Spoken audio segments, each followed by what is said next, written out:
Welcome to the Learning Pines YouTube. We hope this video helps. You will start by preparing both devices so the connection is reliable. Plug a data-capable cable into your phone and the Altima's USB port. Make sure the phone screen is unlocked. On your phone, enable Bluetooth and location so discovery and permissions work. Update Android Auto or Google Play services if prompted.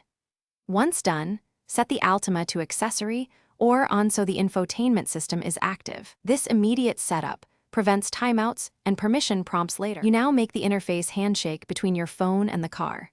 Plug the cable into the Altima and the phone, watch the car screen for an Android Auto prompt and tap Accept. On your phone, grant required permissions, contacts, messages, and media, so voice, maps, and audio work.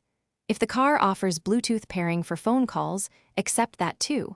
Make sure to follow on-screen steps in sequence. Skipping permission prompts can block features like voice assistant or messaging. You finish by verifying key features and addressing common failures. Test Google Maps, voice commands, and audio playback.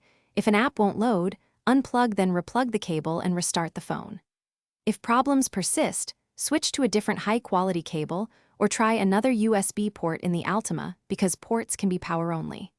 Make sure to clear the Android Auto cache or check for a head unit firmware update. That often resolves compatibility errors. One quick troubleshooting tip: reboot both devices before advanced fixes. Thanks for watching. Consider subscribing if we helped you.